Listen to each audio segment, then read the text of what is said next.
Bonani bafundi baka grade 12, Mbingelelo Memzuma, umeluleki wey'limi zamaNguni eJohannesburg East District. Sekuyisikhathi eside-ke sagcinana kodwa ngiyajabula ngoba ubekhona umema Mlangeni, ekhona futhi noMasoko okade enenzela umdlalo kanye nenovela. Njengoba-ke nganginithembisile ukuthi sizoke sithi ukubheka iphepha lesithathu.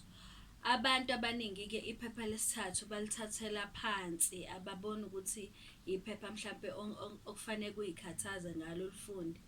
Lokho-ke kuyiphutha elikhulu ngoba iphepha lesithathu ilona elinamamaki amaningi ukwadlula wonke la manye amaphepha. Uphepha 1 unamamaki awu-70, uphepha 2 unamamaki awu-80, kodwa iphepha lesithathu linamamaki awu-100. Futhi-ke okuhle ngephepha lesithathu ukuthi ubhala imizwa yakho, ubhala lokhu okucabangayo. Akekho umuntu okukhethelayo ukuthi ubhaleni. Ngakho kubalulekile ukuthi iphepha lesithathu uyilungiselele ngempela uma uzolibhala. Siyazi-ke ukuthi i-exam bakwethu sisemome. Kufanele mawukade udlala ngempela uyeke ukudlala njengamanje. Ikuphi-ke okubalulekile ephepheni lesithathu?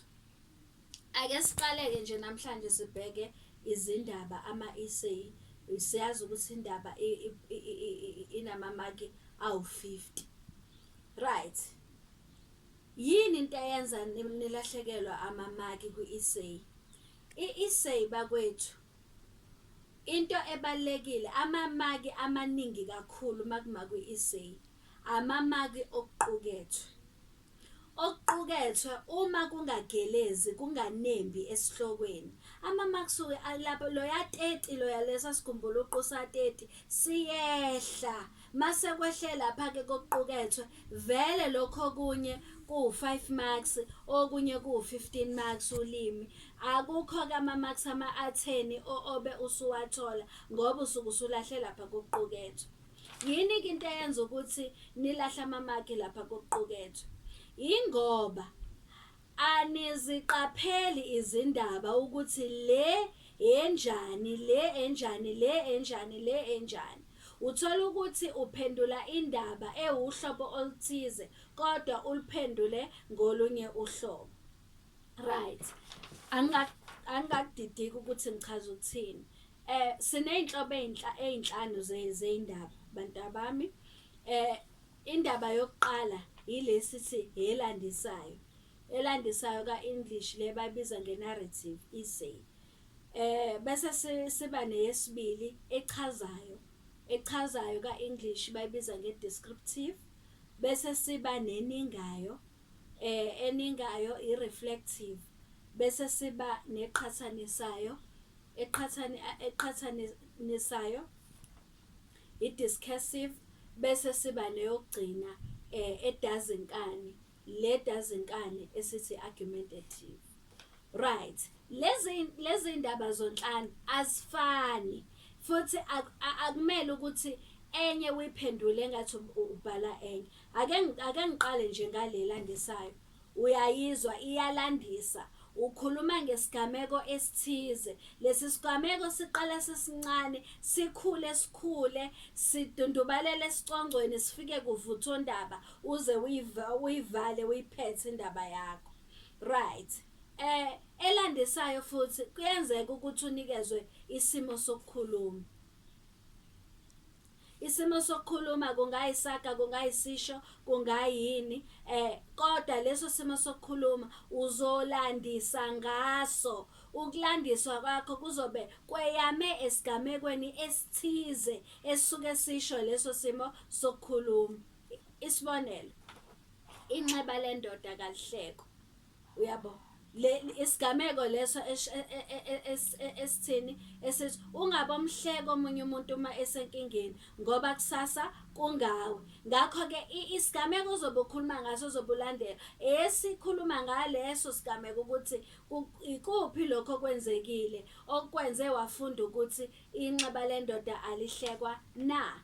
Futhi kungaba isigejana samagama athize okuthiwa wachaze, landisa ngawo, wakhe indaba ngawo. Eqala lamagama, uqala indaba yakho ize iyophela. Okay. kuba echazayo. Echazayo ayifani nelandisayo ngoba echazayo yethula amaqiniso. Ithula amaqiniso kanjani? La kufuneke kube indaba owenze ucwaningo ngayo. Okay, ake ngenze isibonelo. Ukubhebhetheka kwegciwane le-corona eNingizimu Afrika. Uyabona ukuthi leyo nto kufuneke wenze njani? Wenze i-research, ucwaninge ukuze indaba yakho ibe ngamaqiniso, yethule amaqiniso. Ngakho mawuchaza uthatha isihloko sendaba echazayo, ngeke uyibhale njengendaba enjani elandisayo ngoba lezi zinto ziwuhlobo lwendaba enjani engafani. Bese kuba eyesithathu eningayo mawuninga ujeqeza emumva, ukhuluma ngesigameko esinjani esesadlula.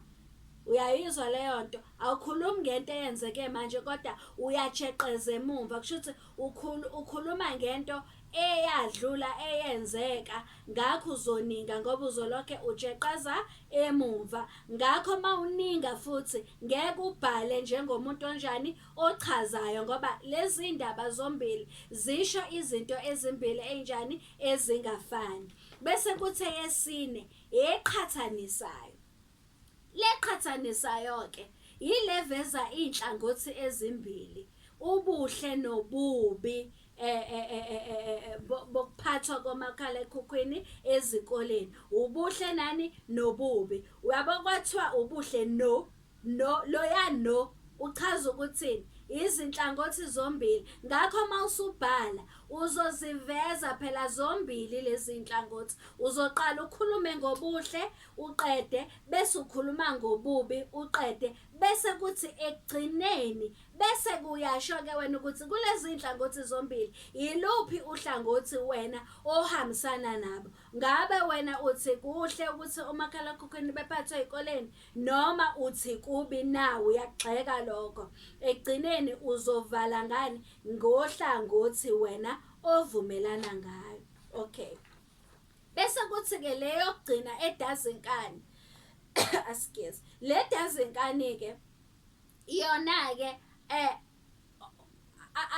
awubhali ngenhlangothi zombili njengoba kuthiwa udazinkani, you argue. Shuthi uma uphikisana nesihloko kusukela ekuqaleni kuze kuyophela indaba yakho. Uma futhi uvumelana nesihloko siqala i-essay yakho ize yenze njani? Iyophela. Ngakho awukwazi ukubhala i-essay edazinkani uyibhale njenge-essay enjani? Eqhathanisayo ngoba akufani. Le eqhathanisayo ubhala ngeinhlangothi zombili kodwa le edazinkani ubhala uhlangothi olulodwa.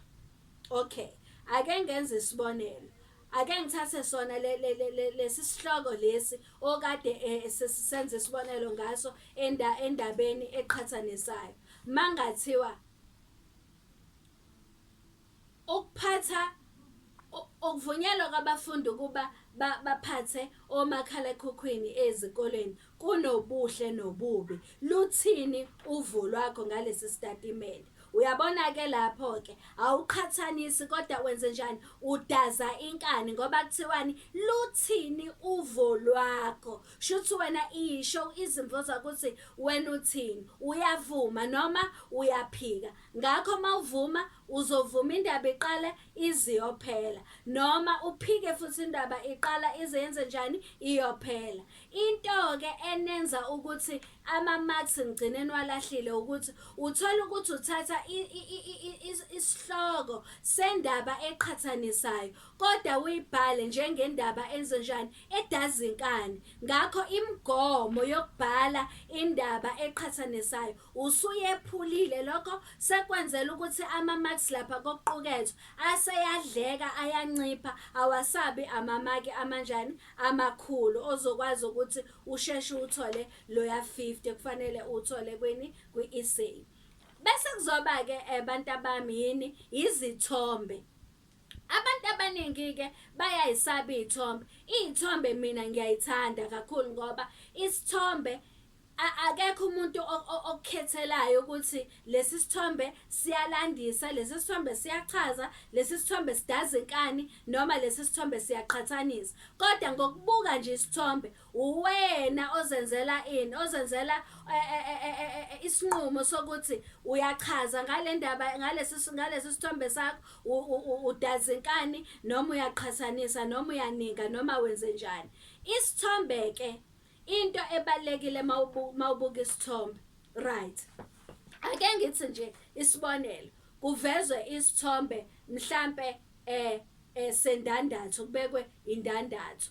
Uyabo, leso sithombe, isithombe ngaphambi kokuthi uqale ukubhala indaba uyasixoxisa usikhulumisa. Mawubuka indandatho yini into ekhulumayo engqondweni yakho? Indandatho ihambisana nani? Ihambisana nomshado.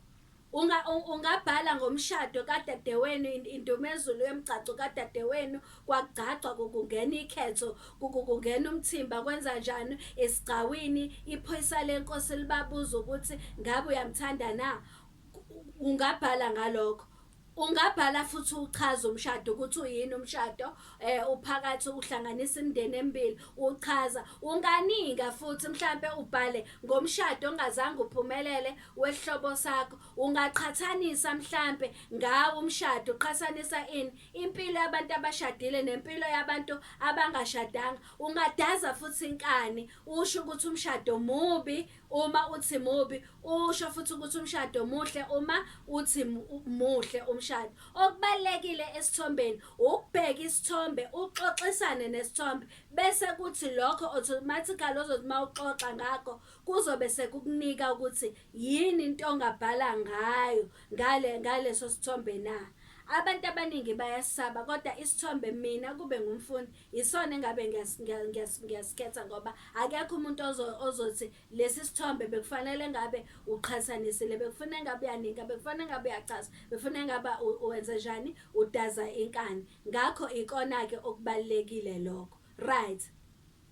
Mase-ke usuqedile ukwenza lokho, bheka-ke wena mawusekhaya, qhathanisa zonke lezi inhlobo ey'nhlanu zey'ndaba, ubheke ukuthi iyiphi indaba wena okwazi ukuyibhala okuhlula ezinye. Ngoba manje khona futhi elinye iphutha eniyenzayo, uthola ukuthi uthola isimo sokukhuluma lapha ephepheni, awukazi uzusizwe lesi simo sokukhuluma, awukho futhi sure ukuthi sichaza ukuthini. Umane udumele sona, ubuze ukuthi ubususikhethelani lesi simo sokukhuluma, uthola ukuthi incazelo yaleso simo sokukhuluma ayinembi, akuyona incazelo echaza leso simo sokukhuluma. Usubhala u2 pages wonke, fana nokuthi ubumosha nje inkwakho, ngoba ubhale ngesimo sokukhuluma esingahambelani inhlobo nale ndaba obhale ngayo. Ngakho uma ungekho sure ngesimo sokukhuluma, ungasikhethi, ngoba zisuke zikhona ezinye indaba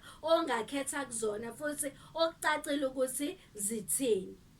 Right, mawubhala ugrade 12 awubhalela ukimpress, ubhalela ukuphasa. Isikhathi sokimpressa siphelile, ukuthi ubheke ukuthi yiphi indaba, ubheke ukuthi luphi uhlobo lwendaba ogood wena kulona mawulibhala, then ilokho kubalekile ka grade 12.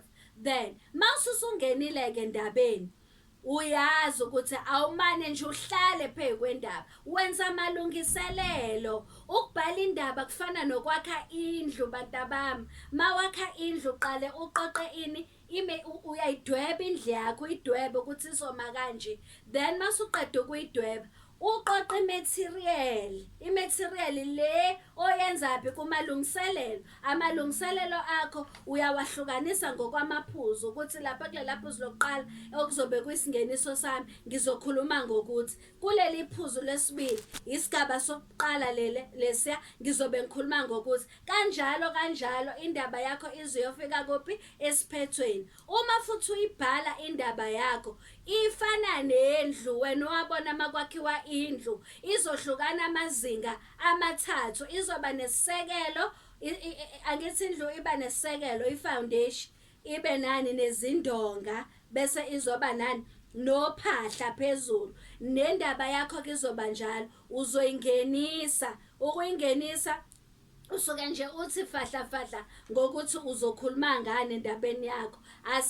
Asibesifushane isingeniso sakho, sihehe futhi nje sishaye emhlolweni, sisho lento ofuna ukisho, singankanti, singabi into ende uze ungazi ukuthi noma ubusungena endabeni yini.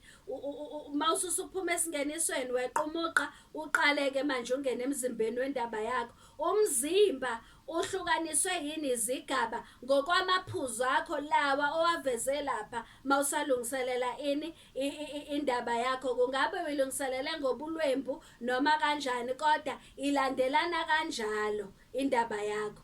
Then ukhulume ngawo wonke lamaphuzu lawo, khona iphuzu okube iphuzu elisemqoka ezokhuluma ngento ethize kuleso sigaba, kanjalo iy'gaba zakho zinikezelane ukuze indaba yakho igeleze. Ngoba uma indaba yakho ingagelezi, uzothola okuncane lapha okuqukethwe uma sekumakwa indaba yakho. Uma usuqedile usuyayiphetha-ke indaba yakho, usuyayisonga-ke manje. Nakhona isiphetho sakho asibi side, siba sifushane isiphetho sakho, siqoqe konke lokho obukhuluma ngakho lapha endabeni. Ngakho-ke ukhumbule ukuthi indaba inamazinga amathathu. Uyayingenisa umzimba uyiphethe, kodwa uyaqaphela ukuthi ulandela amaphuzu ngokulandelana kwani kwey'gameko.